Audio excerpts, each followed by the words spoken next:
Olha, a história que a gente vai ver hoje é daquelas clássicas, sabe? Sobre fracasso e redenção. É quase um estudo de caso, de como uma falha, mas uma falha daquelas catastróficas, pode, na verdade, se tornar o ponto de partida para um propósito muito maior. Então vamos mergulhar fundo na queda e na ascensão de Pedro. E tudo começa com essa promessa aqui. É uma declaração assim super audaciosa, cheia de confiança, que Pedro faz para Jesus. Essa frase, ela é a chave, sabe? Ela prepara o terreno para toda a ironia dramática que está prestes a acontecer. Para entender bem, o contexto aqui é tudo. Pensa só, é a última noite da vida de Jesus. Ele está ali com os discípulos e avisa que, olha, todos vocês vão me abandonar. O clima, claro, tá super tenso. Mas Pedro, ele se sente tipo à prova de balas, imune a qualquer fraqueza. E aqui o contraste fica gritante, né? De um lado a gente tem a previsão calma de Jesus, do outro a autoconfiança que chega a ser excessiva de Pedro. Ele se acha mais leal que todo mundo. E é justamente essa arrogância que é a sementinha da queda que está vindo aí. Bem, a cena muda completamente. Jesus foi preso. E Pedro, ao invés de ficar do lado dele, como prometeu, o segue, mas de longe. Ele acaba entrando no pátio do sumo sacerdote, senta com os guardas, se aquecendo numa fogueira de carvão. Exatamente nesse ambiente, um ambiente de medo, de hostilidade, que a promessa dele vai ser colocada à prova. E aí vem o colapso. E é rápido. Uma negação, aí vem outra, e depois a terceira. A intensidade só aumenta, percebe? Primeiro é só uma desculpa, uma evasiva. Depois, ele já parte para um juramento.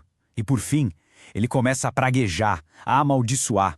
O medo simplesmente tomou conta de tudo. E nesse exato momento, aquele som, justamente o som que Jesus tinha previsto. Um som que rasga a noite e rasga o coração de Pedro. É um momento assim poderoso e totalmente silencioso. Não tem palavra nenhuma, é só um olhar. O olhar de Jesus atravessa o pátio e encontra o de Pedro. E pronto. Naquele instante, a previsão se torna uma realidade dolorosa, esmagadora. O resultado disso, um colapso total. O choro de Pedro não é só de tristeza, sabe? É um choro amargo, cheio de vergonha, de arrependimento e de uma repugnância profunda dele mesmo. Ele está, literalmente, em pedaços. Então, depois da ressurreição, Pedro se sente completamente desqualificado. A vergonha da falha dele é tão, mas tão grande, que ele só vira para os outros discípulos e fala, vou pescar. Isso não é um passatempo, não. É uma declaração de que ele desistiu. Ele está voltando a ser quem era antes, convencido de que a jornada dele como discípulo acabou ali. Agora, o que é genial na forma como essa história é contada é a simetria poética dela. A narrativa tem uma virada simbólica brilhante. O cenário exato do fracasso, lembra aquela fogueira de carvão, se torna um mesmíssimo cenário da restauração. Aí Jesus aparece na praia da Galileia, e depois de uma pesca milagrosa, que aliás é igualzinha do primeiro chamado de Pedro, ele convida todo mundo para um café da manhã. Um café da manhã que o próprio Jesus preparou numa fogueira de carvão. Tá tudo pronto. O palco tá montado para a cura acontecer. Para a gente entender direitinho o que vai acontecer agora, é fundamental conhecer duas palavrinhas gregas para amor que aparecem no diálogo. A primeira é agape, que é o amor divino, aquele amor sacrificial, incondicional. A outra é filéu, que é mais uma afeição, um amor de amigo, sabe? Essa diferença, ela é a chave de tudo para a restauração de Pedro. Aí vem a primeira pergunta de Jesus e ela é direta e profunda. Ele usa a palavra agape e pergunta se Pedro ama mais do que estes. Percebe?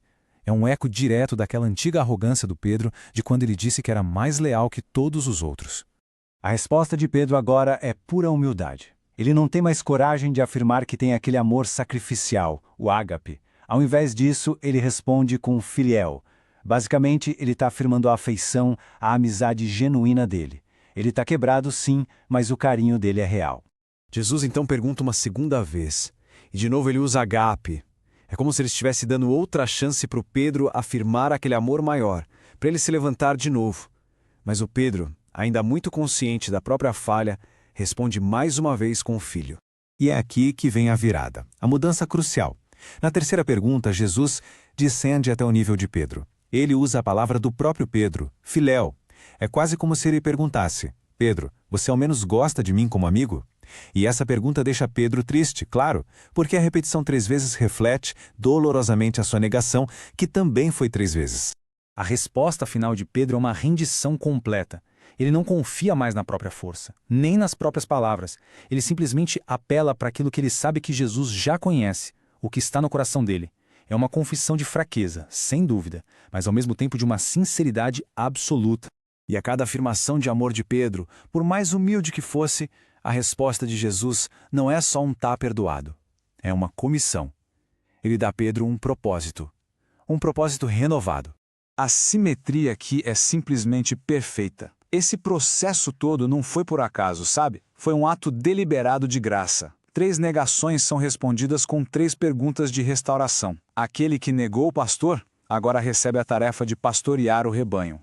A cura é completa, total. E a gente chega no ponto central, que é o seguinte: o caminho para a restauração do Pedro não foi só receber o perdão, foi receber de novo a confiança para uma missão.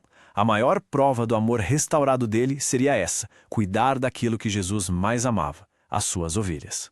E essa análise toda nos deixa com uma última provocação, para a gente pensar. A história de Pedro sugere que a queda não precisa ser o fim da linha, que talvez seja justamente lá no fundo do poço, quando a gente reconhece a nossa própria fraqueza, que encontramos força para um chamado que a gente nem imaginava ser possível.